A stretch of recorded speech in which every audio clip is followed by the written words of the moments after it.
মেহরবানি করে কেউ ছবি তুলবেন না, ভিডিও করবেন না।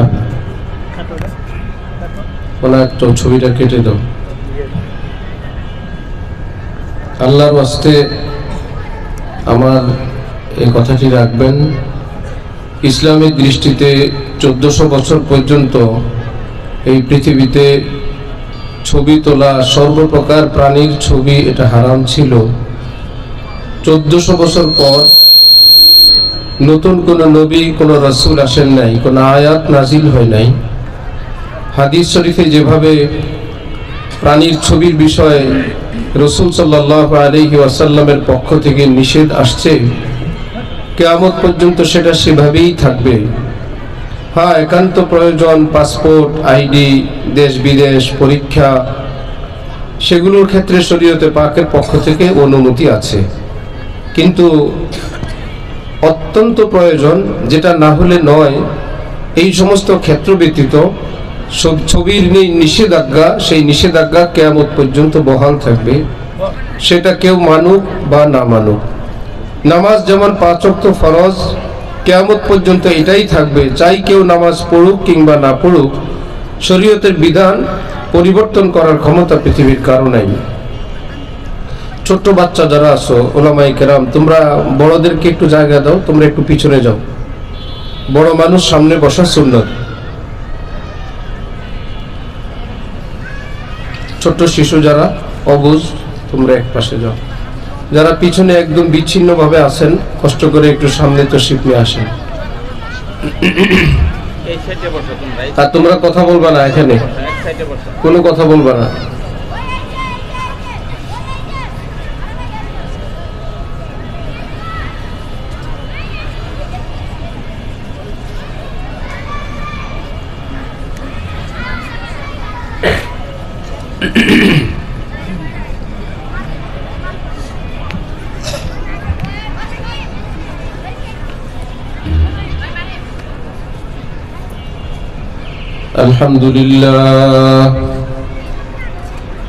আলহামদুলিল্লাহ ওয়াকাফা ওয়া সালামুন আলা ইবাদিহিল্লাযীনা ইসতাফা, আম্মা বা'দ।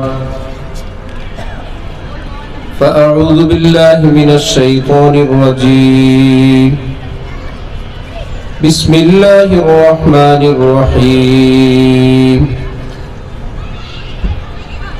استغفروا ربكم إنه كان غفارا يرسل السماء عليكم مدرارا صدق الله مولانا العظيم. وقال رسول الله صلى الله تعالى عليه وسلم التائب من الذنب كمن لا ذنب له. وقال رسول الله صلى الله تعالى عليه وسلم ما أصر من استغفر وإن عاد في اليوم 70 مرة. وقال رسول الله صلى الله تعالى عليه وسلم أكمل المؤمنين إيمانا أحسنهم خلقا. وقال رسول الله صلى الله تعالى عليه وسلم تركت فيكم أمرين لن تضلوا ما تمسكتم بهما كتاب الله وسنة رسوله أو كما قال رسول الله صلى الله تعالى عليه وسلم. মুআজ্জাজ মুহতারাম হযরত উলামায়ে কেরাম, সম্মানিত সভাপতি, উপস্থিত দিন দরদি বিভিন্ন শ্রেণী পেশার মুসলমান ভাইরা, আমি আল্লাহ পাক রব্বুল আলামিনের পবিত্র কালামের অংশ বিশেষ তেলাওয়াত করলাম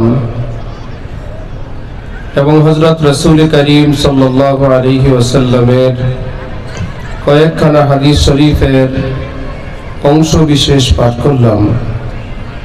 আল্লাহ পাক কোরআন শরীফ এবং হাদিস শরীফের উসিলায় আমাদের জীবনের সমস্ত গুনাহ মাফ করে দেন। আমাদের সকলকে আল্লাহ পাক ঈমানি হায়াত, ঈমানি মওত দান করেন। আমাদের আপনজন প্রিয়জন সহ আমাদের সকল মুসলমান ভাই বোনদেরকে আল্লাহ পাকের সন্তুষ্টির জিন্দেগি হাসিল করার তৌফিক দান করেন।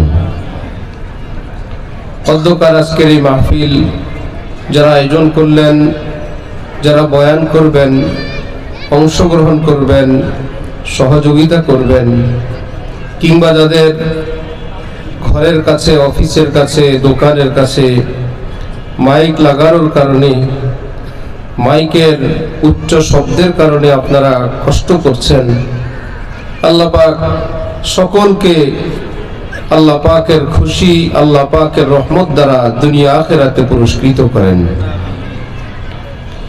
আমার ভাইয়েরা,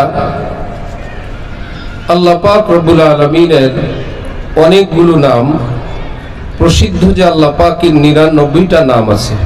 এখানে কেউ বুঝের মানুষ আসে, তুমি উঠো না, তুমি দেখছো সামনে।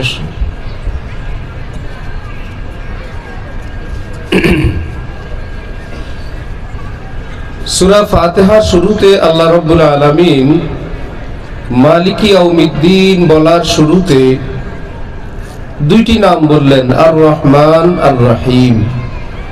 তারপর তিনি বললেন মালিকি ইয়াউমিদ্দিন। আমাদের ভারতবর্ষের সকল শ্রেণীর আলেম ওলামাদের উস্তাদের উস্তাদ, ভারত, পাকিস্তান, বাংলাদেশ, নেপাল, ভুটান, কওমি মাদ্রাসা, আলিয়া মাদ্রাসা, সকল ধরনের আলেম ওলামা যারা হাদিস পড়েন, সকলের ওস্তাদ, ওস্তাদের ওস্তাদ, এইরকম সিলসিলা, এইরকম ধারা একটা জায়গায় গিয়ে জমা হয় এক ব্যক্তির নিকট। তিনি হলেন হযরত শাহ ওলিউল্লাহ মুহাদ্দিস দেহলভী রহমতুল্লাহি আলাইহি। এই পুরা ভারত উপমহাদেশে ওনার মাধ্যমেই হাদিস আসছে। যিনি বলতেন, এত বড় মানুষ ছিলেন, এত বড় আল্লাহওয়ালা ছিলেন, যিনি বলতেন যেখানে কোনো হাদিসের দর্স হয়, হাদিস পড়ানো হয়, তা আমি আমার চর্ম চোখে দেখতে পাই রাসূল সাল্লাল্লাহু আলাইহি ওয়াসাল্লামের সিনা মুবারক থেকে ওই ছাত্র উস্তাদের বুক পর্যন্ত নূরের একটা তার লাগানো আছে। নবীজির রওজা থেকে সেখানে নূর সাপ্লাই হতে থাকে। এত বড় মানুষ ছিলেন। ভারতে যার ইজ্জত সম্মান এতটা ছিল, দিল্লির যে কোনো বাজার দিয়ে যদি হযরত শাহ ওলিউল্লাহ দেহলভীর ফ্যামিলির কোনো একজন ছোট্ট বাচ্চাও হেঁটে যেত, তো মুসলমানরা, সব ধর্মের লোকেরা ব্যবসা বাণিজ্য বন্ধ করে দাঁড়ায় তাকে সম্মান করত, যে শাহ ওলিউল্লাহ মুহাদ্দিস দেহলভীর খানদানের বাচ্চা যাচ্ছে। এতটা সম্মানিত ছিলেন। মুঘল বাদশারা ওনাদের মসজিদের মুসল্লি হতেন।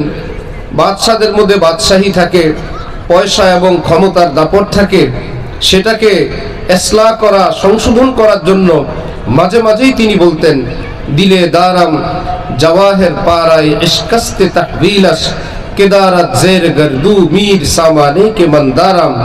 রাজা বাদশারা, তোমাদের অনেক ধন আছে, সম্পদ আছে, বিশাল বাহিনী আছে, অস্ত্রের ভান্ডার আছে, তোমরা তোমাদের সমস্ত শক্তি নিয়ে আসো।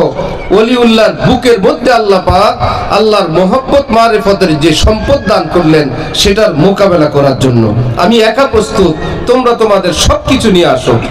রাজা বাদশারা তখন মাথা নিচু করে সম্মান জানাইতেন যে, হে শাহ ওলিউল্লাহ দেহলভী, যেই দৌলত আল্লাহ পাক আপনার বুকে দিলেন, সেটার মোকাবেলা করার ক্ষমতাই পৃথিবীতে আমাদের নেই।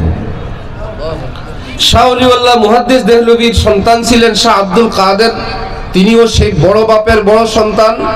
তিনি বলতেন যে আল্লাহ পাক রব্বুল আলামিন সূরা ফাতিহার মধ্যে মালিকি ইয়াউমিদ্দিন বলবেন, বিচার দিবসের মালিক আমি আল্লাহ, কিয়ামতের দিনের মালিক আমি, এই কথা বলবেন। বলার আগে এত সব নামের মধ্য হতে কেন তিনি রহমান রহিম এই দুইটি নাম নির্বাচন করলেন? হযরত শাহ আব্দুল কাদের বলতেন, অর্থাৎ বান্দাকে অভয় দেওয়ার জন্য, বান্দাকে আশ্বস্ত করার জন্য, বান্দাকে রহমতের সংবাদ দেওয়ার জন্য। বান্দা যেন ভয় না পায়, বান্দা যেন নিরাশ না হয়, বান্দা যেন পিছু না হটে, যে তিনি যদি বলতেন আল কহ্হার আল জাব্বার, মহাপরাক্রমশালী আমি আল্লাহ, কিয়ামতের দিন বিচার আমার হাতে, এই ভূমিকায় বান্দা চিৎপটান হয়ে যেত, ভয় আতঙ্কিত হয়ে যেত। তিনি শুরুতে বললেন আলহামদুলিল্লাহি রাব্বিল আলামিন, এই পৃথিবীর যত প্রশংসা সব আমি আল্লাহ। এটা একটা দাবি হলো। কেন আপনার? তিনি এই দাবির মধ্যে দলিলও পেশ করলেন। শোনো, আমি আলহামদুলিল্লাহই বলি নাই, সব প্রশংসা আমার, শুধু এটাই বলি নাই, আমি রব্বিল আলামিনও বললাম। বাড়ি যার ভাড়া তার, মার্কেট যার ভাড়া তার, যে যার যে যেটা চাষাবাদ করে সেটা সব ফসল, উৎপাদিত ফসলের মালিক সেই হয়। পুরা পৃথিবীর পালনকর্তা আমি, মালিক আমি, লালন পালন আমিই করি, তাহলে পুরা পৃথিবীর প্রশংসা তো আমিই পাবো। আলহামদুলিল্লাহ, সব প্রশংসা আমার। আল্লাহ আপনার কেন? কেউ যদি বলে এই বাজারের সকল ভাড়া অমুক হাজী সাহেব পান, কেন পান? বললেন বিল্ডিং গুলো তার, জায়গাগুলো তার, মার্কেট পরিচালনা তিনিই করেন। এইবার চুপ হয়ে যাব।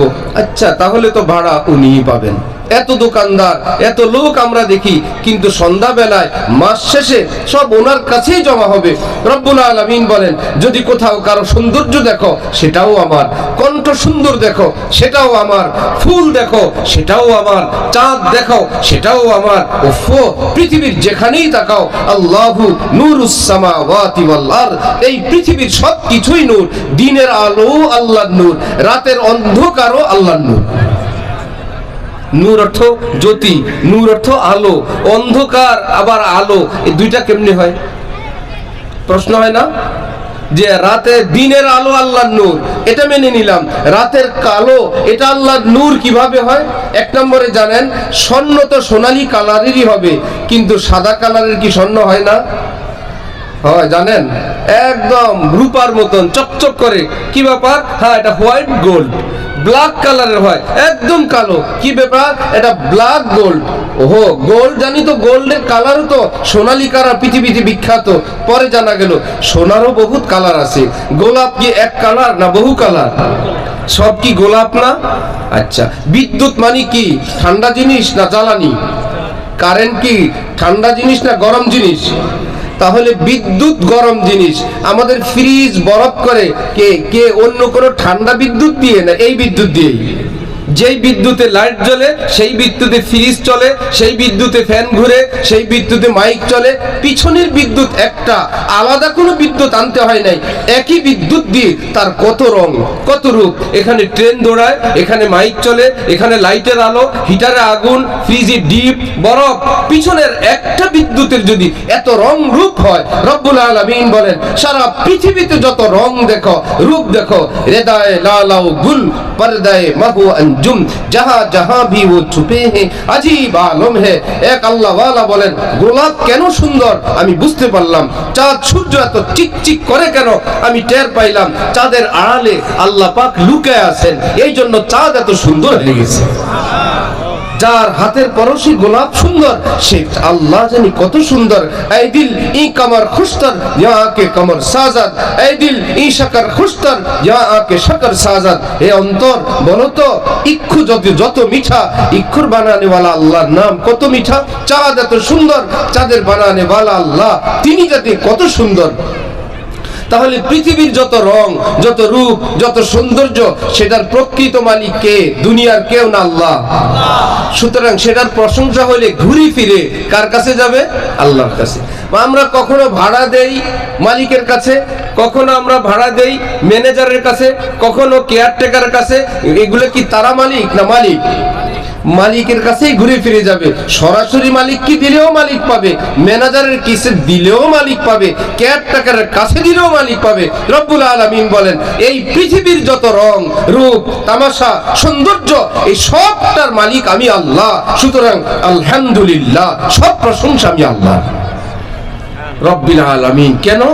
আমি তো জগতের প্রতিপালক, আমি পালি, আমি সৃষ্টি করে ছেড়ে দেই নাই। যাও বানায়া দিলাম, এইবার তোমার আলোর দায়িত্ব তোমার, তোমার চোখের আলো আমি আর দিতে পারবো না, এটা তোমার না। রব্বুল আলামিন বলেন প্রতি সেকেন্ডে আমি পালি, আমি আলো ফোকাস দেই, আমি ব্রেন দেই, আমি এই পৃথিবীর সবকিছু। এই ছোট্ট বাচ্চারা আওয়াজ করবো না, মানা চুপ থাকো। এই পৃথিবীর সবকিছু আমারই হাতের ইশারায়, রব্বিল আলামিন। এর উপরে আবার প্রশ্ন হয়, আপনি পুরা পৃথিবীর প্রতিপালক? হ্যাঁ, আমি প্রতিপালক। আপনি শিয়াল, কুকুর, সাপ, বিচ্ছুকে আপনি খাওয়ান? আমি খাওয়াই। বেঈমানকে আমি খাওয়াই, নাস্তিককে আমি খাওয়াই, বেনামাজিকে আমি খাওয়াই, বেপরদা নারীকে আমি খাওয়াই, অশ্লীল মানুষকে আমি খাওয়াই। আর দ্বিতীয় কোনো খোদা নাই। লিকুল্লি শাইইন ইযা ফারাকতাহু ইওয়াজ ওয়া লাইসা লিল্লাহি ইন ফারাকতা মিন ইওয়াজ। প্রত্যেকটা জিনিসের একজন নবী বিপরীত আরেকজন নবী বলা যায়। হ্যাঁ, আমাদের নবীও নবী। হযরত ঈসা কি নবী না? হযরত মুসা কি নবী না? হ্যাঁ, আমাদের নবী হযরত মুহাম্মদুর রাসূলুল্লাহ সাল্লাল্লাহু আলাইহি ওয়াসাল্লাম। হযরত মুসা, ঈসা, নূহ, আদমরাও নিজ নিজ যুগের দায়িত্বশীল নবী ছিলেন। কিয়ামত পর্যন্ত তাদের প্রতি সকলের শ্রদ্ধা ভক্তি থাকবে। নবীর পরে আরেকজন নবী নাই, আগে তো আছে, এটা তো বলা যায়। আচ্ছা, কারো মা তো মায়ের ইন্তেকাল হয়ে গেল, মায়ের কোনো বিকল্প নাই। কিন্তু বাবা যদি একজনকে বিয়ে করেন, নকল মা হইলো তো মা ডাকা যায় না? বাবা যদি বিয়ে না করলেন, এইবার এক মহিলা বলল, ছোট বাবা তুমি আমার ছেলে, আমি তোমার মা। এখন ওনাকে মা ডাকে, তার মতন ছেলের মতন ডাকে। আসল না হোক, মা তো ডাকা যায়। নবীর বদলে নবী আছে, নবীর পাশে নবী আছে, মায়ের বদলে মা ডুপ্লিকেট হইল মা আছে, বোন ডাকা যায়। এইবার আল্লাহ রসুলের পর আর বাকি কি থাকে? এখন বলে লিকুল্লি শাইইন ইযা ফারাকতাহু ইওয়াজ। সবকিছু হারানোর পর তার একটা বিকল্প আছে বন্ধু। কিন্তু আল্লাহকে হারানোর পর দ্বিতীয় আর কোনো সত্তা নাই যে আমার এই আল্লাহ আসল আল্লাহ, আরেকজন নকল আল্লাহ আছেন, আরেকজন ডুপ্লিকেট আল্লাহ আছেন। এক আল্লাহওয়ালা বুজুর্গ 70 বছর যাবত তাহাজ্জুদ পড়েন। হঠাৎ একদিন খাদেম ওনাকে বললেন, হযরত আপনাকে বলা হচ্ছে আপনার কোনো ইবাদত কবুল হয় না। কখন তুমি শুনলা? এই তো আমি গায়েব থেকে আওয়াজ শুনলাম, আপনাকে লক্ষ্য করে বলা হচ্ছে আপনার কোনো ইবাদত কবুল হয় না। বুজুর্গ বললেন, বাবা আমি 70 বছর ইবাদত করার জন্য উঠি আর এই আওয়াজটা আমি শুনি, আমাকে বলা হয় তোমার কোনো ইবাদত কবুল না। খাদেম বললেন, ইবাদত যদি কবুল নাই হয়, এত কষ্ট করে ইবাদত করে ফায়দা কি, লাভ কি? ওই বুজুর্গ কান্না শুরু করলেন, বাবা আমার তো আরেকজন আল্লাহ নাই যে এই আল্লাহ কবুল করেন না, দ্বিতীয় খোদার কাছে যাই তিনি কবুল করবেন কিনা। আমার আল্লাহ তো একজন, খোলে वो या ना खोले दर उस पे हो क्यों तेरी नजर तू तो बस अपना काम कर यानी सदा लगाए जा। আহা, সন্তান হারাইছে মক্কা শরীফে, আহা কত মহিলারা এসে কোলে নেয়, কত দেশ বিদেশের কত রং রূপের মহিলা কোলে নেয়, বাচ্চার কান্নাই থামে না। একটা কালো মহিলা এসে বাচ্চাটাকে বুকি নিলে কান্না চুপ হয়ে গেল। হযরতওয়ালা করাচি বলেন, বাচ্চার কান্না চুপ দেখে দর্শকরা সকলে নিশ্চিত এটাই বাচ্চার মা। এত সব দেশের মারাও নারী ছিল, কত আদর আপ্যায়ন করলো, বাচ্চার ভালো লাগে নাই, মাকে পেলে তার ভালো লাগছে। ঠিক এমনি ভাবে ওই আল্লাহওয়ালা বুজুর্গ বলেন, আমার তো আর খোদা নাই যে দ্বিতীয় খোদার কাছে যাব, আমার তো আল্লাহ একজন। দুয়ারে পড়ে থাকা আমার কাজ, কবুল করা এটা আমার আল্লাহর কাজ। করবেন কি করবেন না সেটা তার ব্যাপার। কবুল যদি নাও করেন, আমি এই দুয়ারেই পড়ে থাকবো। ওফো, গায়েব থেকে আওয়াজ আসছে, কবুল আস গারচে হুনার নিস্তি কে জুজবা পানাহে দেখার নিস্তি। কি বললা? কবুল না করলেও দুয়ার ছেড়ে যাবে না, কবুল না করার ধমক দিলেও এই দুয়ার থেকে তুমি অন্যত্র যাবে না। তোমার এই কথা তো আমার ভালো লাগছে বান্দা, এই এক কথার উসিলায় তোমার সারা জীবনের ইবাদত কবুল করে নিলাম। যাও, তোমার সারা জীবন আমি কবুল করে নিলাম। এই জন্য আমার ভাইয়েরা, কোনো মানুষকে তুচ্ছ জানা, নিকৃষ্ট জানা এই গুনার কারণে ইসলামিক দৃষ্টিতে এতটা হারাম যে হাজার বন্দিগি করেও এতটা অগ্রসর হওয়া যায় না, এতটা ইবাদত বন্দিগির পাল্লা ভারী করা যায় না। ওই গুনার পাল্লাটা যত ভারী যে অমুক ব্যক্তি শেষ, কার কোন দিন খবর আসে না জানে, বুলালে পিয়া কিস ঘড়ি তো রহ যায় তক্তি খাড়ি কি খাড়ি। আল্লাহ পাক যদি কাউকে মাফ করে রাখেন। এক আল্লাহওয়ালা বুজুর্গ বাংলাদেশের হজে রওনা হয়েছেন। ওনাকে বিদায় যারা দিচ্ছেন চোখের পানি দিয়ে বিদায় দিচ্ছেন। উনি কিতাবে লিখছেন, আমার মনে হঠাৎ আওয়াজ আসলো, আল্লাহ ভালো জানেন, আল্লাহ পাকের নিকট আমার হজ এটা বেশি পছন্দ নাকি যারা হজ করতে না পারার কারণে বসে বসে এখানে কান্না করে তাদের চোখের পানি যদি আল্লাহর কাছে বেশি প্রিয় হয়? আমি টাকা খরচ করলাম, সফর করলাম, মেহনত করলাম, আল্লাহ বললেন পছন্দ হয় নাই। আর এদের চোখের পানি, আল্লাহ বললেন চোখের পানিটা আমার কাছে ভালো লাগছে। ঠিক নামাজি, রোজাদার, ইবাদত বন্দেগী যে করবে তার জন্য বিধান হইল করতে রাহো, ডরতে রাহো। নিজের হিসাব নিজে কষবে না, আমি এত ওয়াক্তের নামাজি, আমি এত দানশীল, আমার দ্বারা এত লোক দিনের দিকে আসলো, সুতরাং আমার এত কিছু। এটা কোনো খাঁটি মুসলমানের আলামত না। আমার দাদা পীর হযরত ওয়ালা করাচি আল্লামা শাহ হাকিম আখতার রহমতুল্লাহি আলাইহি তিনি বলেন, যেই গাছের ডালে ফল ধরে সেই ডালটা কি উঁচু হয় না নিচু হয়? সাভারের নিয়ম কি? সাভার না, এটা সাভারের অংশ না নাকি? সাভার, আলহামদুলিল্লাহ। তো হযরত বলেন যেই ডালে ফল হয় সেই ডালটা নিচু হয়, ফল যত বড় হয় আরো নিচু হয়। এমন কি ফলের ভারে ওজনে ডালটা ভেঙে যাওয়ার উপক্রম, মালিক রশি দেয়, নিচে দিয়ে ঠেক দেয়। এই এর নিচু হওয়ার কারণে মালিক কি তার উপর অসন্তুষ্ট না খুশি? বড় খুশি। এত নিচু হয়, তারপরেও তার পাশাপাশি আরেকটা ডাল কার কোনো ফল নাই, সে কেবল উঁচু হয়, মালিক কি ওই ডালের উপর অনেক খুশি যে মাশাআল্লাহ আমার এই ডালটা সবার উপরে আছে? বলবে আমি সার দেই, পানি দেয়, খায় আর ফুলে একটা ফলও নাই, আর আগামী বছর যদি ফল না আসে কেটে ফেলবো। ঠিক হযরত ওয়ালা করাচি বলেন, আল্লাহর ঈমান, আল্লাহর প্রতি ঈমানের গায়ে যার ফল ধরে আল্লাহর মুহাব্বতের ফল, পরকারের ভয়ের ফল, আল্লাহ পাকের মুহাব্বত মারিফতের ফল, প্রকৃতপক্ষে সত্যিকার অর্থে একটা হইল ডিজাইন, আরেকটা হলো প্রকৃত। গাছের মাথায় পোকা মাকড় কাউয়া ইত্যাদি যেন না আসে। দেখবেন শার্ট প্যান্ট টাই পরা একজন অফিসার দাঁড় করে আছে, ওটা কি অফিসার না ডিজাইন? ডিজাইন। ভিতরে মানুষ টানুষ কিছু নাই, খড় খুঁটা ঢুকায় একজন অফিসার বানায় রাখে। মাঝে মাঝে রাস্তায় ট্রাফিক সিগন্যালের ওখানে দেখা যায় হাত দিয়ে দাঁড়ায় আছে, এই বেটা বাড়ি যায় না, 24 ঘন্টা এখানেই থাকে। পরে জানা গেল এটা মানুষ না, এটা মানুষের ডিজাইন। ঠিক আমলও এমন আছে, কিছু আমল আছে আমলের ডিজাইন, আল্লাহর কাছে এটা আমল না,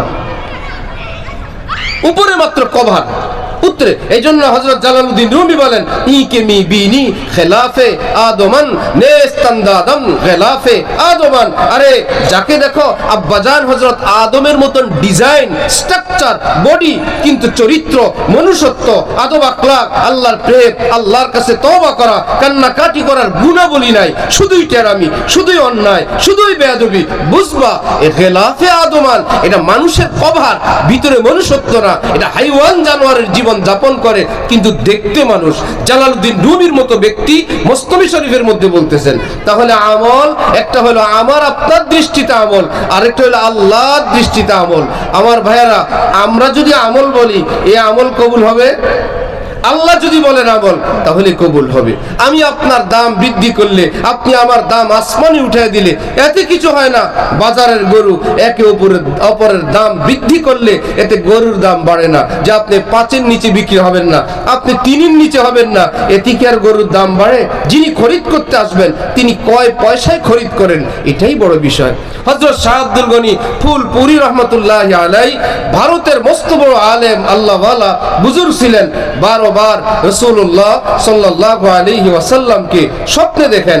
তিনি এক গল্প বলতেন, একটা জমিদারের মেয়ে বিয়ে ঠিক হলো আরেক জমিদারের উপযুক্ত ছেলের সঙ্গে, বড় আনন্দ উৎসব চলছে, কিন্তু আল্লাহ, কিন্তু ওই মেয়েটা শুধুই কান্নাকাটি করে। আপনি ছবি তোলেন, ওই যে ওখানে মোবাইলওয়ালা হলুদ গেঞ্জি, ওই যে হলুদ গেঞ্জি, এই শয়তানি যায় না মুসলমানদের। একখান মোবাইল থাকলে যেখানেই যাবি একই ধান্দা।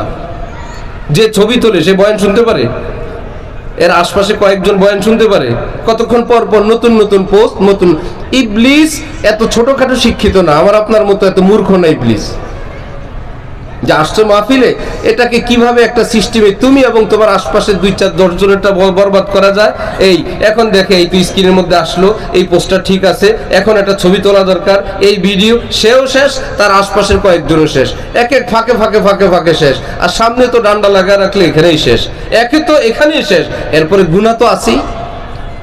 আর ওয়াজ শোনার সময় কেবল চিন্তা করে এই ওয়াজটা অমুককে শোনানো দরকার, এই ওয়াজটা অমুকের জন্য দরকার। আরে ভাই, ওয়াজ শুনছি আমরা আরেকজনের জন্য আসছি না নিজের জন্য আসছি?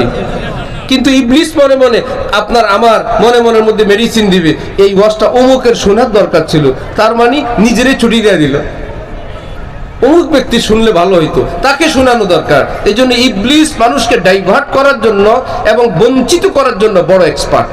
আল্লাহ আমাদেরকে দ্বীনের সহি বুঝ দান করেন। শাহ আব্দুল গনি ফুলপুরি বলেন, ওই জমিদারের মেয়েটা শুধুই কান্নাকাটি করে। তার বান্ধবীরা তাকে বলল, তোমাকে কেন্দ্র করে আমরা খুশি, আমরা আনন্দ করি, আর তুমি কান্নাকাটি করো, ব্যাপার কি? মেয়েটা তখন বলল কি, শোনো, আমার টেনশন তো একটা, যে স্বামীর জন্য আমাকে সাজুগুজু করানো হচ্ছে, আমাকে এত সব ব্যবস্থা, যাকে কেন্দ্র করে আমার সেই স্বামী জানি আমাকে পছন্দ করবেন কিনা। যদি তিনি আমাকে এক নজর দেখে পছন্দ নাই করলেন, তাহলে এই আনন্দ উল্লাসের এক পয়সাও মূল্য নাই, কোনোই দাম নাই, সবই বৃথা। আর যদি তিনি আমাকে পছন্দ করেন, তাহলে গেট না হইলেও চলবে, এত সব আনন্দ না হইলেও চলবে। এই ঘটনা বলে তিনি বলতেন, তাওহীদ তো ইয়ে হ্যায় कि बस खुदा हशर में कह दे ये बंदा दो आलम से खफा मेरे लिए है। সারা দেশের দুনিয়ার মানুষ আমাকে হুজুর বলল, সেলুট দিল, উঁচু চেয়ারে বসাইলো। আমার ভাইয়েরা, এটা খুশির বিষয় না, জানার বিষয় কিয়ামতের দিন আমার আল্লাহ আমাকে পছন্দ করবেন কিনা, আমার আল্লাহ আমাকে ক্ষমা করেন কিনা। আল্লাহ পাক আমাদেরকে সেই চরিত্রওয়ালা হওয়ার তৌফিক দান করেন। তাহলে আমলটা আমার আপনার দৃষ্টিতে আমল, আমরা তো চেষ্টা করব, কিন্তু মূল হলো যে আল্লাহর জন্য তিনি যেন কবুল করেন। সেই কবুলের উপযুক্ত আমল আল্লাহ যাকেই দেন, এইবার ধীরে ধীরে চরিত্র কেবল নিচের দিকে, তত বিনয়, তত তাওয়াজু, তত নম্রতা, তত ভদ্রতা, আর মনে হয় আল্লাহ পাকের কাছে আমার মতো গুনাহগার আর কেউ নাই, আমার মতন পাপিষ্ট আর কেউ নাই। হাজার বন্দিগি করার পর মনে হয় আমি গুনাহগার। আর যার আমল নামায় নিজের দৃষ্টিতে আমল আছে, আল্লাহর কাছে কবুল হয় নাই, ইবাদতে নূর আসে নাই, আমলের পর এখন গাল ভার হয়ে যায়, এখন সালাম সেলুটের অপেক্ষায় থাকে, এখন হযরত হযরত শোনার অপেক্ষায় থাকে, এখন হুজুর কেবলা বলার অপেক্ষায় থাকে, আমির হওয়ার অপেক্ষায় থাকে। এটাই আলামত এখনো আমলের নূরের সঙ্গে তার সাক্ষাৎ হয় নাই। ইমামে রব্বানি হযরত রশিদ আহমদ গঙ্গুহি পৃথিবী বিখ্যাত আলেম ছিলেন। তিনি কি বলতেন জানেন? উনি বলতেন, এলেমের এক হরফও শিখতে পারিনি। দুনিয়া বিখ্যাত আলেম, উনি বলতেন, ভাইয়েরা আল্লাহর কসম, এলেম বলতে যাকে বোঝানো হয় আমি এখনো এক হরফও শিখতে পারি নাই। অথচ আমি হাফেজ, আমি মাওলানা, আমি মুফতি, আমি শাইখুল হাদিস, আমি খতিব, আমি তরুণ, আমি বক্তা, আমি আন্তর্জাতিক। এক পৃষ্ঠায় কাজ না হলে ফোল্ডিং এর অপর পৃষ্ঠায় গিয়ে ভিজিটিং কার্ডের আমার উপাধির কোনো শেষ নাই। আর উনি বলেন উনি আলেমের এক হরফও পড়তে পারেন নাই। আমরা এত কিছু হয়ে গেলাম। হযরতওয়ালা আমাদের শেখ ঢালকানগর দামাত বারাকাতুহুম হযরত বলেন যে, ভাই, কারো ঘরে কুনি ব্যাঙ ছিল, শুকনো জায়গায় থাকে এমন কোন ব্যাঙ, ঘরের নাড়া দেওয়ার কারণে এই ব্যাঙ ঘরের পিছনে গিয়া বাচ্চাদের খেলাধুলা করে এমন কোন পানি ছিল সামান্য, ওই পানির মধ্যে গিয়া পড়ছে বেচারা। এখন সেখানে পড়ে এই ব্যাঙ বলতেছে, সারা জীবন যে আটলান্টিকের কথা শুনছিলাম, আজকে আল্লাহ পাক আমাকে সে আটলান্টিকে নামার তৌফিক দিলেন। কুনি ব্যাঙের আটলান্টিক মহাসাগরের গল্প শুনলেন? ঘরের পিছনে ছোট্ট গর্ত, ওখানে সামান্য পানি দেখে সে এখন কল্পনা করতেছে, আমি আটলান্টিকে অবগাহন করছি, আজকে আমাকে আল্লাহ গোসল করার তৌফিক দিলেন। কি ব্যাপার? তার পানির সঙ্গে জীবনে সাক্ষাৎ হয় নাই, তো অল্প একটু পাইলেই এটাকে সে আটলান্টিক ভাবতে শুরু করছে।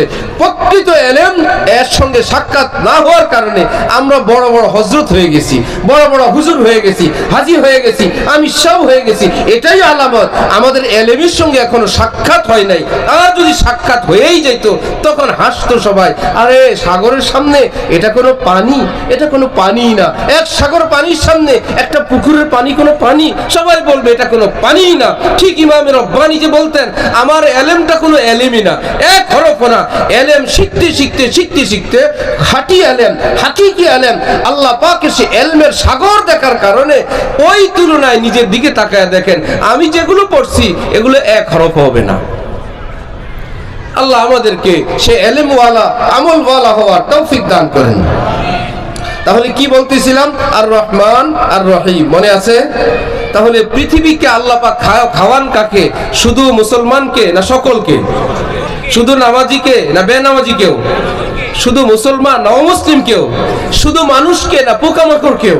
ওয়ামা মিন দাব্বাতিন ফিল আরদ ইল্লা আলাল্লাহি রিজকুহা, এই পৃথিবীতে নড়ে চড়ে প্রাণ আছে যাদের আল্লাহ পাক বলে সকলের রিজিকের জিম্মাদার আমি আল্লাহ। হযরত মুসা নবী আল্লাহকে বললেন, আপনি সকলকে রিজিক দেন, আমি এটা বিশ্বাস করি, আমাকে আপনি একটু দৃশ্য দেখাবেন, কিভাবে দেন?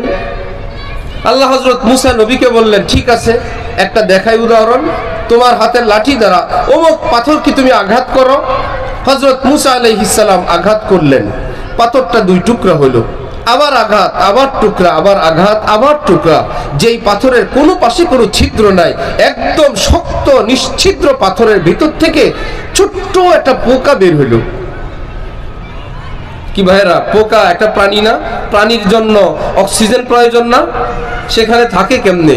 অক্সিজেন দিয়ে যে আল্লাহ বাঁচান, সে আল্লাহ ওই পাথরের ভিতরে অক্সিজেন সৃষ্টিও করতে জানেন।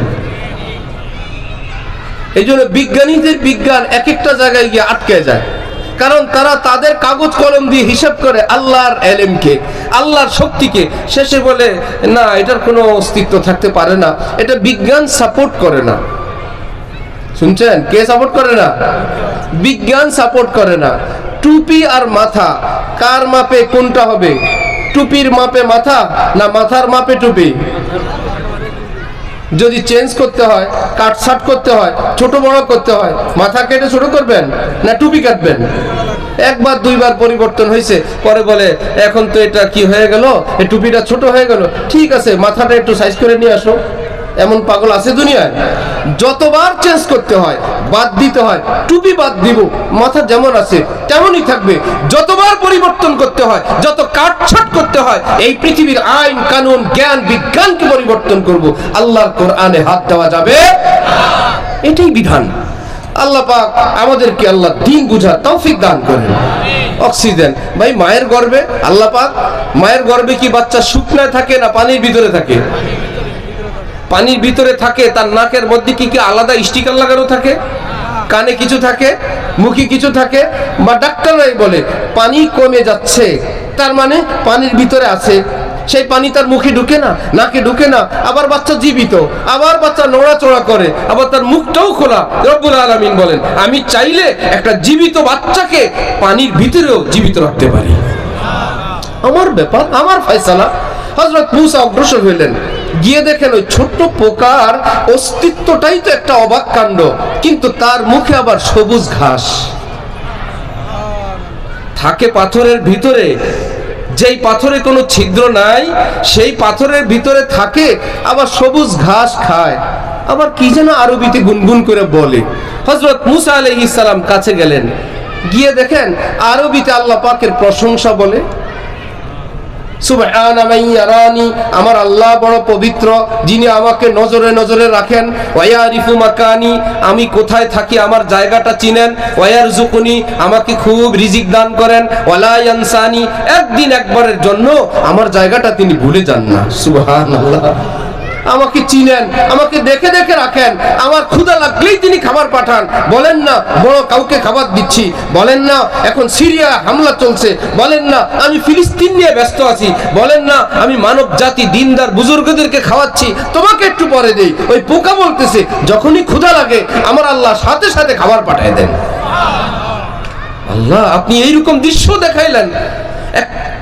ভারতে এক মসজিদের মধ্যে আশ্রয় নেওয়ার জন্য এক সুফি সাহেব আসছে, এক পথিক। মুয়াজ্জিন সাহেব তাকে থাকতে দিলেন, রাতের বেলা রাতের খাবার দিলেন, নরমাল খাবার যেটা বেচারা ছিল। এত রাত এসার পর ওই পথিক বলতেছে, আমি মোরগ পোলাও ছাড়া খাই না। মুটে জায়গা দিল থাকার জন্য, খাবার দিল, সেই মেহমান বলে আমি মোরগ পোলাও ছাড়া খাই না। কি মুশকিল! মুয়াজ্জিন বলে, ভাই আমার তো ব্যবস্থা নাই। সে অভিমান করে বলে, না থাকলে নাই। এভাবে না খেয়ে শুয়ে আছে। রাত গভীর 12টা বাজে, মুয়াজ্জিনের রুম খটখট করে কে জানি উঠে গিয়ে দেখে এক মহিলা আসছে মোরগ পোলাও নিয়ে। কি ব্যাপার? বললো, আমার ছেলে হারানো গেছিল, আমি নিয়ত করছিলাম আল্লাহ যদি আপনি ছেলেটা মিলাই দেন, আমি এরকম আলেম ওলামাদের কয়েকজনকে, এরকম আল্লাহর কয়েকজন বান্দাকে মোরগ পোলাও খাওয়াবো। তো বাচ্চাটা খুঁজে পাইতে, তারপরে রান্না করতে আমার একটু দেরি হয়ে গেছে, হুজুর মনে কিছু নিবেন না, এই জন্য আমি দেরিতে আসছি। মুয়াজ্জিন ওই পোটলা নিয়ে আসা বলে, বুঝছি এগুলো আমার না, এগুলো ওই পথিকের, এগুলো মুসাফিরের মোরগ পোলাও। মুসাফিরের সামনে দিলে সে আরামসে হাত দিয়ে খাইতেছে, অবাক হওয়ার কিছু নাই, স্বাভাবিকভাবে খায়। আর মুয়াজ্জিন সাহেব জিজ্ঞাসা করলেন, আপনি এমন মানুষ, আপনি মোরগ পোলাও চাইলেন, আল্লাহ পাক আপনাকে মোরগ পোলাও দিয়েও দিলেন। তিনি নিচের দিকে তাকায় তাকায় খান আর বলেন, আলহামদুলিল্লাহ, 30 বছর যাবত আল্লাহ আমার এইভাবেই খাওয়ান। হ্যাঁ, আমাদের দাদা পীর হযরত ওয়ালা করাচির শেখ শাহ আব্দুল গনি ফুলপুরি, একটু আগে যার কথা বললাম, তিনি বলেন কি, শীতে কাঁপতেছিলেন, শীতের রাত। স্ত্রী বললেন, একটা কাঁথা কম্বলের ব্যবস্থা করেন। এমন মোল্লার পালায় পড়লাম, কাঁথা কম্বল কিনেও না, ধারও আনে না, বাকিও আনে না, আপনি কারো থেকে একটু বাকি বা ধার করে নিয়ে আসেন। উনি বললেন, আরে মিয়া আই বি সবর কর, আল্লাহ মিয়া জব দেখেগা না মায়া লাগেগা, খুদি কম্বল ভেজ দেগা। আমরা আল্লাহর কথা শুনি, আমরা নামাজ পড়ি, আমরা পর্দা করি, আমরা হালাল খাই। আল্লাহ পাক যখন দেখবেন আমরা শীতে কাঁপতেছি, আল্লাহর মায়া লাগবে, আল্লাহ নিজেই কম্বল পাঠিয়ে দিবে। একটু সবর কর। চুপচাপ শুয়ে আছেন, গভীর রাত, দরজা খটখট করে কে জানি, তিনি গিয়ে উঠলেন, এক লোক কম্বল নিয়ে দাঁড়ায় আছে। জিজ্ঞাসাও করেন না তুমি কোত্থেকে আসছো, কি এটাই নিশ্চিত এটা আমার আল্লাহ পাঠাইছেন। কম্বল নিয়ে দৌড়ায় বউকে বলতেছে, বি मैंने नहीं कहा था अल्लाह मियां जब देखेगा माया लगेगा खुद ही কম্বল ভেজ দেগা। বলছিলাম না আল্লাহ দেখলে আল্লাহর মায়া লাগবে, কম্বল পাঠাবে। দেখলি আল্লাহ আমার কম্বল পাঠাইছেন। ফাসকুরুনি আসকুরকুম, কোরআন শরীফ আল্লাহ পাক বলেন, হে বান্দা আমার কথা মান, আমি কোরআনে ওয়াদা করলাম আমি তোর কথা মানবো। আমার ইজ্জত রাখ, আমি তোর ইজ্জত রাখবো। আমার সম্মান রাখ, আমি তোর সম্মান রাখবো। যারা আমার আপনজন, নবী রাসূল ওলামা মসজিদ মাদ্রাসা, তাদেরকে ইজ্জত কর। আমি আল্লাহ তোর আপনজন ঘনিষ্ঠ জন দ্বারা আমি আল্লাহ তাদের ইজ্জতের ব্যবস্থা করব। আমার ভাইয়েরা, মুসলমানের চেয়ে ক্ষমতাবান পৃথিবীতে কে আছে? এক আল্লাহওয়ালা রাস্তা দিয়ে যান, ওনাদেরকে শাহ বলে। কোন এক ব্যক্তি জিজ্ঞাসা করলেন, আপনাদের নামের শুরুতে শাহ, শাহ মানে তো বাদশাহ, কি পরিমাণ ধন দৌলতের মালিক, ব্যাংক ব্যালেন্স কত? ভাই বাইরে তো চিৎকার করে কেউ নাই, ভলান্টিয়ার দু একজন রাখেন চতুর্দিকে। সরকারি বাসভবনে কি ভিতরেই থাকে সিকিউরিটি, আশপাশের ওয়ালে এবং ছাদের উপরেও থাকে। আল্লাহু আকবার। কি বলতেছিলাম বলো? শাহ, ওই আল্লাহওয়ালা বুজুর্গ বললেন, তাকে জিজ্ঞাসা করা হলো, আপনার ব্যাংক ব্যালেন্স কত, আপনি যে নামের শুরুতে শাহ? ওই বুজুর্গ বললেন, ওহো তুমি সেই ধোকায় আছো, বাখানাজার নমিদারম ফকিরম, টাকা পয়সা নাই ভাই, ব্যাংকে তো নাই, পকেটেও নাই, এই বিবেচনা আমি একজন ফকির, মিসকিন আমি। ওয়ালে দারাম খোদা এজার আমিরাম, ব্যাংকে খুঁজলে দেখবা কিচ্ছু নাই, পকেটেও কিছু নাই, সিন্ধুকেও কিছু নাই, বুকের দিকে যদি তাকাও দেখবা মহান আল্লাহর নূর এবং তাজাল্লি আছে। এই বিবেচনায় পৃথিবীর শ্রেষ্ঠ ধনী আমি, আমার চেয়ে ধনী আর কে আছে? খোদা দারাম চেগম দারাম, আরে আল্লাহ তো শুধু তার না, আল্লাহ সকল ঈমানওয়ালার। আল্লাহু ওয়ালিয়্যুল্লাযীনা আমানু, আল্লাহ পাক বলে সকল ঈমানদারের বন্ধু আমি আল্লাহ। যদি তুমি আমার কথা মানো আমি তোমার কথা মানবো। আল্লাহ পাক আমাদেরকে সেই রকম বান্দা হওয়ার তৌফিক দান করেন। আর রহমান আর রহিম মনে আছে? আল্লাহ পাক বলেন, আমি পৃথিবীর সকলকে খাওয়াই, মানুষ না অমানুষ তাদেরকেও খাওয়াই, গাছ গাছালিকে খাওয়াই। এই গাছ গাছালির খাওয়ার পানি আমি ধরে ধরে রাখি, পানির চাপ নিচের দিকে, একটা পানি ছেড়ে দিলে ধীরে ধীরে কেউ উপরে উঠবে না নিচে যাবে। মাটির গায়ে যে পানিটা, এটা হাজার হাজার বছরে নিচে যেতে যেতে তো শেষ হয়ে যাওয়ার কথা, পানির চাপ নিচের দিকে, মাটির গায়ে পানি থাকে কিভাবে? রব্বুল আলামিন বলেন, আমি তো কাইয়ুম, আমি ধরে ধরে রাখি। না হলে এই গাছ থাকবে না, গাছ না হলে শস্য হবে না, শস্য না হলে তোমরা খাবে না, মাটির মধ্যে একটু আর্দ্রতা না থাকলে মানুষের ব্রেন পাগল হয়ে যাবে, সবুজ না দেখলে পাগল হবে, এই কুয়াশা না থাকলে মারা যাবে। আমি কাইয়ুম, আমি হাইয়ুন, আমি ব্যবস্থা করি, আমি লালি পালি খাওয়াই। আর রহমান আর রহিম, আমার না রহমতের কুল কিনারা নাই, এই জন্য আমি সবাইকে খাওয়াই। মায়ের ঘরে শুধু ভালো ছেলেই খায় না, দুষ্টটাও খায়। বাবা রাগ করেন, অমুকের ভাত নাই, ঘরে জায়গা নেই, একদম ঘরে জায়গা দিবা না। আবার রাতের বেলা জিজ্ঞাসা করে, আসে নাই তো, ওই সময় ঘরে। মা তো মিথ্যুক হয়।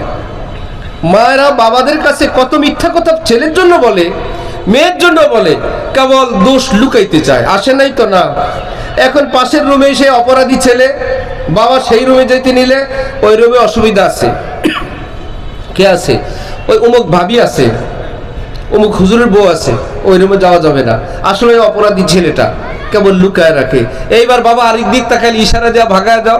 আসছিল না, অত আসেও নাই, খবরও নাই। কি ব্যাপার? মা বলে, আমি আমার ছেলেকে না খাওয়ায় আমি ঘুমাইতে পারবো না।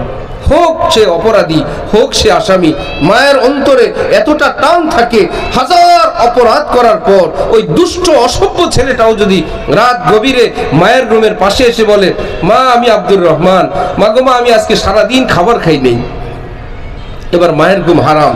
চুরি করে হোক, ওয়াশরুমের নাম বলে হোক, যে কোনো উসিলা দিয়ে মা আঁচলের ভিতরে করে ওই বাচ্চার খাওয়ার ব্যবস্থা করবেই। হাদিস শরীফে আছে, রাসূলুল্লাহ সাল্লাল্লাহু আলাইহি ওয়াসাল্লামকে কিয়ামতের দিন আল্লাহ পাক বলবেন, আল্লাহ হে আমার নবী, আপনি জান্নাতে যান।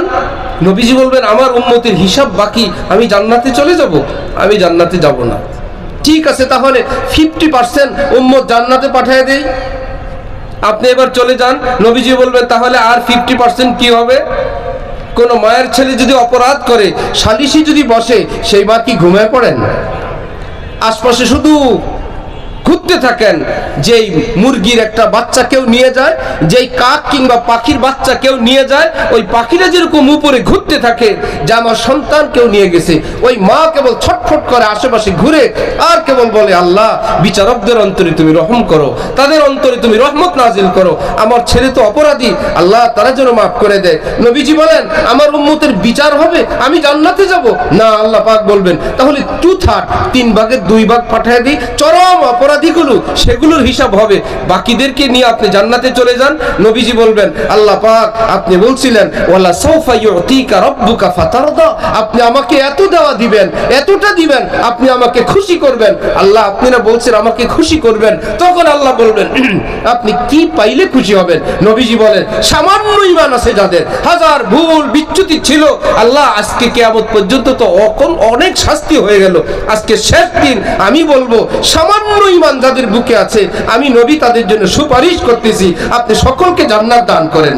শাফাআতি লিআহলিল কাবাইরি মিন উম্মতি, নবীজির হাদিস, তিনি বলেন, শুনো আমার শাফাআতি কুবরা, যেই সুপারিশ দিয়ে আমি একদম যারা আমল বলতে কিচ্ছু নাই, ভুল বিচ্যুতিতে ভরা যেগুলো, কিন্তু ঈমান ছিল, শেষ দিন আমি তাদেরকে সুপারিশ করে জান্নাতে নিয়ে যাব। আল্লাহ পাক বলবেন, আপনি সবাইকে নিয়ে যাবেন। এই হাদিস সহ আর অসংখ্য হাদিস থেকে ফুকাহায়ে কেরাম, পৃথিবী বিখ্যাত আলেম মুহাদ্দিসিনরা বলেন, নবীজি বলছেন যে আমার উম্মত 73 ফিরকা হবে। বনি ইসরাইল 72 ফিরকা ছিল, আমার উম্মত 73 ফিরকা হবে। কয় ফিরকা জান্নাতি? সভাপতি কয় ফিরকা? 1 ফিরকা। আর বাকিরা কোথায়? জাহান্নামী। বাকিরা জাহান্নামী। এই 73 ফিরকা, এর মধ্যে কি ইহুদি আছে? নাই। খ্রিস্টান, হিন্দু, বৌদ্ধ, নাস্তিক কারা আছে? সব মুসলমান। তো মুসলমান 73 ফিরকা হবে, এক দল জান্নাতে যাবে, জান্নাত তো পুরোটা খালিই থাকবে। এই যে একটু আগে বললাম হাদিস, সামান্য ঈমান আছে, সামান্য ঈমান, এদেরকেও নবীজি সুপারিশ করে জান্নাতে নিয়ে যাবেন। এরা কি ওই এক দলের পার্টি? এরা তো জাহান্নাম থেকে ঘুরে কিয়ামতে আসছে, পিটান পুটান খায়া আসছে। তাহলে হাদিসের ব্যাখ্যা কি? হাকিমুল উম্মত মুজাদ্দিদুল মিল্লাত হযরত আশরাফ আলী থানভী, যিনি চতুর্দশ শতাব্দীর মুজাদ্দিদ ছিলেন, তিনি বলেন, এই লোকগুলো কি যেহেতু নবীজি পরিচয় দিয়েছেন এগুলো আমার উম্মত, এর মধ্যে ইহুদি খ্রিস্টান নাস্তিক মুরতাদদেরকে আনেন নাই, বললেন এগুলো আমার উম্মত, এদের কপাল খুলছে, এদের ভাগ্য খুলছে। তো হাদিসে তো আছে একদল জান্নাতি, সে এক অর্থ হলো এরা এক সেকেন্ডের জন্য জাহান্নামে যাবে না, একদল জান্নাতি হলো ভিভিআইপি, এরা সোজা জান্নাতে চলে যাবে। বাকি 72-এর কি হবে? ওগুলো কি কাফের না মুসলমান? যেহেতু মুসলমান, এইবার মেয়াদ অনুযায়ী যার যেই কয় বছরের শাস্তি পিটান পোটান, তাহলে সব যাবে জাহান্নামে। 72 ফিরকা শুরুতে কোথায় যাবে? জাহান্নামে। এইবার জাহান্নামে যাওয়ার পর যার যত বছর শাস্তি ভোগ হওয়ার পর জান্নাত, শাস্তি শেষ জান্নাত, শাস্তি শেষ জান্নাত, শাস্তি শেষ জান্নাত। তো গেল প্রথম মৃত্যুর পরে গেল কই? জান্নাতে গেল না জাহান্নামে গেল? জাহান্নামে গেল। মেয়াদ শেষের পরে জান্নাতে গেল। তো হাদিস শরীফে যে বলছে একদল জান্নাতি, অর্থাৎ মৃত্যুর পর পরই তাদের কবরটা আল্লাহ জান্নাত বানিয়ে দিবেন। বাকিগুলো এই সুবিধা পাবে না, আযাব গজব বিপদে পড়বে। কিন্তু ভিতরে যেহেতু ঈমান আছে, জাহান্নামের ক্ষমতা নাই, চিরকাল তাদেরকে রাখবে, সব খেতে পারবা। নদীর পাড়ে কুমির ছিল, কি বলে একটা হরিণ ছিল। তো হরিণ নদীর পাড়ে ছিল, হঠাৎ নদীর থেকে একটা কুমির এসে হরিণটাকে খেয়ে ফেলছে। এক বেচারা এখন কুমিরের দিক তাকায় তাকায় বলে, কুমির, হরিণ তো, হরিণের গোশত তো মজা, হরিণের সব কিছুই তো হজম হবে, শিং কটা তো হজম হবে না? মানা কুমিরের শিং যে ঢুকাইছ ভিতরে, শিং তো হজম হবে না, এই জিনিস তো যেমনি আছে এমনি থাকবে। ঠিক জাহান্নাম সমস্ত পাপিষ্ঠদেরকে নিবে, যেগুলোর ভিতরে ঈমান নাই সেগুলোকে রাখতে পারবে, কিন্তু যাদের ভিতরে ঈমান আছে, ঈমানের সম্পর্ক জান্নাতের সাথে। ঈমানের সম্পর্ক কার সাথে? জান্নাতের ক্ষমতা বেশি। যে যেই দলে ক্ষমতায় আসুক, একটা হাই হেলোর ব্যাপার থাকে কিনা? আসামি ধরার পর আবার আসামি ছাড়ে কিনা? খালি ছাড়ে না, মাপও চায়। মাপ চায় না শুধু, বাসায় দেয়া যায়, বলে অন্ধকারে তো বুঝতে পারি নাই। কিন্তু না বুঝার কি আছে, তাকে তো অপরাধের মধ্যেই ধরা হয়েছে, বলে এমন জায়গা থেকে হেলো আসছে, রাখার অবস্থা নেই। বরিশাল থেকে এক বেচারা, আমরা দেখছি ঢাকা ঢালকানগরে হযরতের কাছে আসছে, আমার কাছে বলতেছে আমার বিবি পর্দা করে, আমি নজর হেফাজত করি। তো যে আসছে তাকে নিয়ে সে বলল, তারা চিনেন? বললাম না। পরিচয় দিল, বলে এই নাম তার, পুরো বৃহত্তর বরিশাল অঞ্চলের ভয়ঙ্কর সন্ত্রাসী। আমি তো আশ্চর্য, খানকায় আসছে, এখন বলে নজর হেফাজত করে, পর্দা করে, বউরে পর্দা করায়। পরে বলল এরে যত বাহিনী আছে এরে ধরতে পারে না, এরে যদি ঘেরাও দেয় পুলিশের র্যাবের 10-20 জন, ওই 10-20 জন পুলিশ র্যাবরে ঘেরাও দেয় কয়েক হাজার তার বাহিনী, এরা যান বাঁচানোর জন্য পালায় চলে যায়। এক নতুন সরকারি উচ্চ পদস্থ আইন শৃঙ্খলা বাহিনীর কর্মকর্তা আসছেন, এসে একটা চ্যালেঞ্জ দিল, তারে ধরা যায় না মানে? সে কোন বেটা হয়ে গেল? সে বাইরে যায় না? যায়। তো সেখান থেকে ফিরবে না, রাস্তায় ধরবো। এইরকম রাস্তায় উৎপত্তি ছিল, দুই পাশে বাহিনীর লোক, ঠিক মধ্যখানে যখন সে আসছে, তারা পরস্পর যোগাযোগ করে দুই পাশ থেকে দাঁড়ায় গেছে। এইবার তো সাহেব রাস্তা এই পাশও ওই পাশ নামার ব্যবস্থা নাই, দুই পাশে হইলো সরকারি বাহিনী, মধ্যখানে সে পড়ছে না, সে আর তার দুই একজন সাথী। সে এমন পাওয়ারি লোক, দুষ্ট লোক, সে উপরের দিকে ফায়ার করে সরকারি বাহিনীকে জিজ্ঞেস করতে সাইড না ফাইট, সাইড হবে না ফাইট হবে। এই কথা শুনে ওই বেচারা আজকেও ভয় পেয়েছে, আবার ছেড়ে দিছে, সে চলে আসছে। এইবার খোঁজ নিল কে পাঠাইলো, অমুকে পাঠাইছে। এবার সে তাকে ফোন দিয়ে বলে, তুই আমারে ধরবি, মারবি? আমারে মারবি? আমার বাহিনী আছে না, তোর বউ বাচ্চা আছে না, এরা স্কুলে যাবে না? তোকে ঘেরাও দিয়ে রাখে অনেক পুলিশ, অনেক লোক, তোর বউরে কি করবে, বাচ্চা কি করবে? আমাকে ধরে নাম করতে চাও, নামের ব্যবস্থা আমি করতেছি, অস্ত্র কিছু উদ্ধার করো, অমুক জায়গায় কিছু রাখলাম নিয়ে যাও, অমুক জায়গায় কিছু রাখলাম তুমি নিয়ে যাও, তোমার অনেক নাম হবে, তুমি অস্ত্র উদ্ধার করতেছো। তার মানে কি শেরের উপর সোয়াশার আছে কিনা? এই বলি কি তারে ধরার লোক দেশে নাই? এর উপরেও লোক আছে, তার উপরেও লোক আছে। হযরত জালালউদ্দিন রুমি রাহমাতুল্লাহ আলাইহি বলেন, গালিবি বর জাযবা আয় মুশতারি শায়া দরদর মন্দেগারা ওয়াখিরি। আয় আল্লাহ, একের উপরে সোয়া এক আছে, দেড় আছে, দুই আছে। এই পৃথিবীর যার একটু ক্ষমতা আছে, উপরের ক্ষমতা থেকে হেলো আসলে উনি জিরো, আর উপর থেকে আসলে উনি জিরো। আয় আল্লাহ, আপনার উপরে তো আর কেউ নেই। কি ভাই, আল্লাহর উপর কেউ আছে?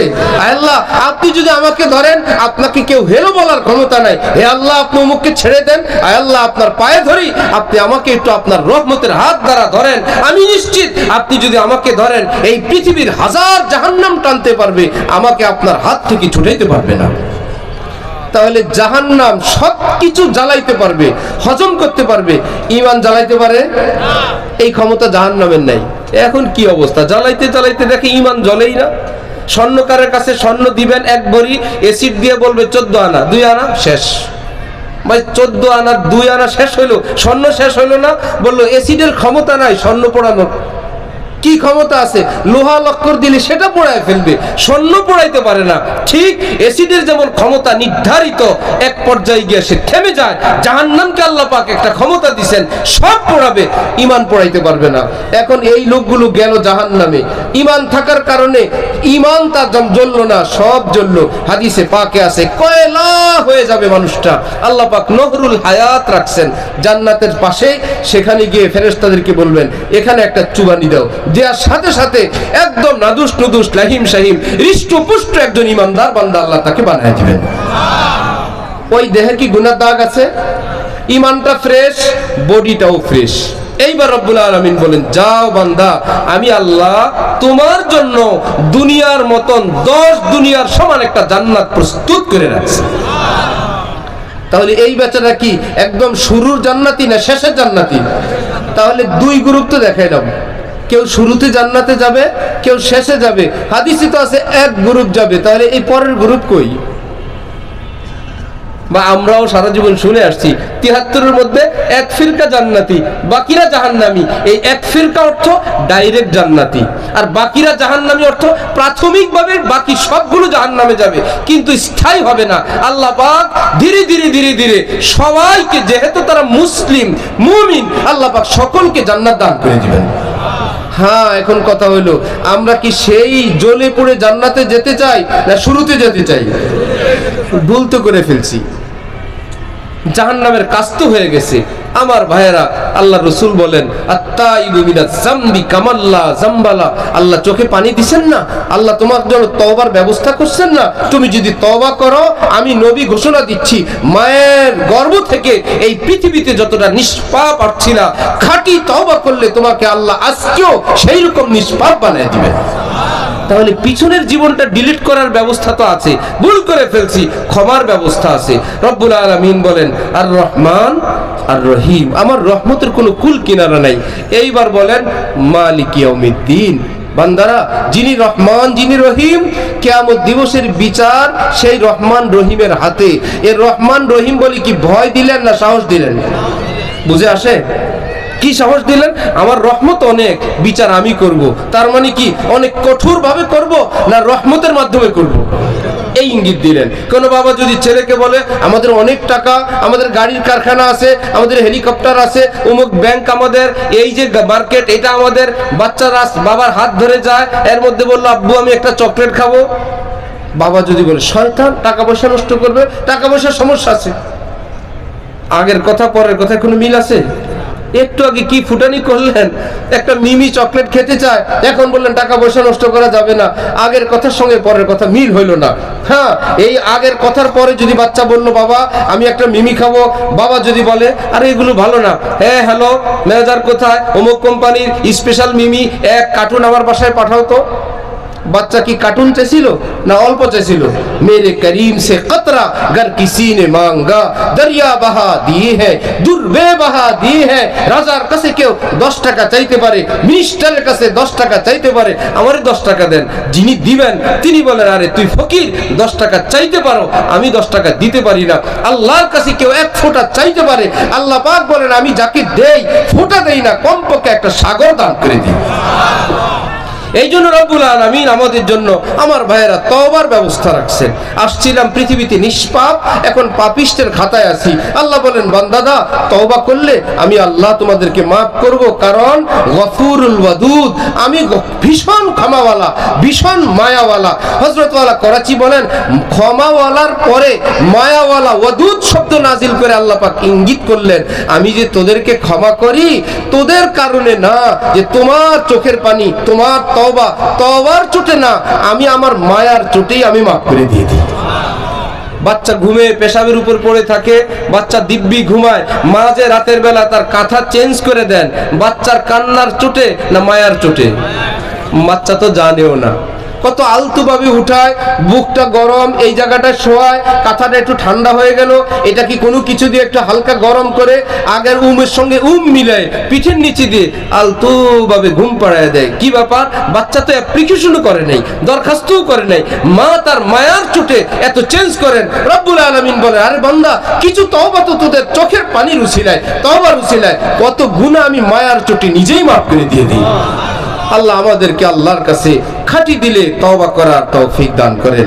যে যে হালে আছি আমার ভাইয়েরা, এইরকম পৃথিবীতে কেউ নাই যে আমরা সব মিলা উমুক এক হযরতের মুরিদ, উমুক মাযহাবের অনুসারী, আমরা সব পৃথিবী উমুক। পৃথিবীটা এখন এতটা ভাগ হয়ে গেছে, কেউ শাফি তো কেউ হানাফি, কেউ মালিকি, কেউ হাম্বলি, কেউ চিশতি, কেউ কাদরি, কেউ এই দেশের, কেউ সেই দেশের, কেউ এই টুপি, কেউ সেই টুপি। এগুলো দেখার দিন এখন নাই। হ্যাঁ, আমার যদি ভুল থাকে, ভুলকে লালন না করি। এবার যেই বলুক ঘরে আগুন লাগছে, এই সংবাদ যদি অমুসলিম দেয়, এই জন্য কি ঘরের আগুন নিভাবো না? এই কথা যদি বিরোধী দলের লোক দেয়, এই জন্য কি ঘরের আগুন নিভাবো না? নাকি বলবো তিনি বিরোধী দলের লোক, তার কথা মানি না, তিনি একজন অমুসলিম, তার কথা আমি মানি না। আর আগুন যদি সত্য হয়, যেই সংবাদ দেয় সেটা নিভানো চাই। আপনার কপালে মাটি লাগছে, এটা যেই বলুক, আয়না দিয়ে দেখার পর যদি দেখি আসলেও মাটি, সেটা সরানো চাই। কে বলল সেটা দেখার বিষয় না। ঠিক সবাই প্রস্তুত থাকি এই ব্যাপারে যে আমার যে ভুল আছে, আমরা কি ভুলের উপর থাকবো না তওবা করব? আল্লাহ কোরআন শরীফে বলেন, তোমরা যদি তওবা করো আমিও তওবা করব। বলবেন এমন কথা তো আর শুনি নেই, এখানে তো অনেক ওলামায়ে কেরাম আছেন, কি তওবা করবেন আল্লাহ? তওবা অর্থাৎ ফিরে আসা। কোরআন শরীফ আছে, ইন্নাল্লাহা হুয়াত তাওয়াব, আল্লাহ খালি তওবা করেন না, অনেক তওবা করেন। কি ব্যাপার? আমরা তওবা করব, আল্লাহ কি তওবা করবেন? তওবা শব্দের অর্থ ফিরে আসা। আমরা যে তওবা করি অর্থাৎ গুনার পথ থেকে আল্লাহ আমরা ফিরে আসলাম, এটার নাম তওবা। আল্লাহ তওবা করবেন, আল্লাহ বলেন তাহলে আমিও তোমার ব্যাপারে যে আযাব গজবের সিদ্ধান্ত ছিল, সেই সিদ্ধান্ত থেকে আমিও ফিরে আসলাম। তাহলে আমার আপনার জীবনটা যদি ভুল পথে গিয়েই থাকে, আমরা ফিরলে আল্লাহ পাক বলেন আমিও আমার সিদ্ধান্ত পরিবর্তন করব। আল্লাহ আমাদেরকে যা কিছু টুটা ফুটা আলোচনা হলো বুঝার, আমল করার তৌফিক দান করেন এবং পৃথিবীর সকল শ্রেণীর মুসলমানকে ভালোবাসার তৌফিক দান করেন। সবাই রোগী যেখানে হসপিটালে, কেউ কাউকে তিরস্কার করে না, এইটুকুন মনে করে এক একজন এক এক রোগী, আমরা সবাই রোগী। ঠিক আমরা এই দেশে, এই সমাজে আমরা এক একজন এক এক ভুলের মধ্যে আছি। হ্যাঁ, একে অপরের ভুল থেকে মুক্ত হোক এটা কামনা করা চাই, হিংসা না করা চাই, আর ভুল বলার পর ক্ষুব্ধ না হওয়া চাই। আমার ভুল নিয়ে আমি মরবো, তোমার কি? এটা মুমিনের আলামত না, এটা মুমিনের বৈশিষ্ট্য না। মুমিনের বৈশিষ্ট্য তাকে জাযাকাল্লাহ দেওয়া, আপনি আমাকে শুধরাইলেন, আপনি আমার ভুলটা ধরাই দিলেন, আপনার বহুত বহুত শুকরিয়া। আল্লাহ আমাদেরকে নিজ নিজ ভুল উপলব্ধি করার, তওবা করার তৌফিক দান করেন। ওয়া আখিরু দাওয়ানা আলহামদুলিল্লাহি রাব্বিল আলামিন। এতক্ষণ তো ছবি থেকে বিরত ছিলেন, পাগড়ি পরানোর সময় বিরত থাকবো না ইনশাআল্লাহ। কেউ ছবি তুলবেন না, কারো ছেলে মেয়ে আত্মীয় স্বজনের পাগড়িও যদি হয়, ভাই দ্বীনি মাহফিল, দ্বীনি মাহফিলের মতো রাখেন। অসংখ্য ধন্যবাদ বয়ান পেশ করার জন্য।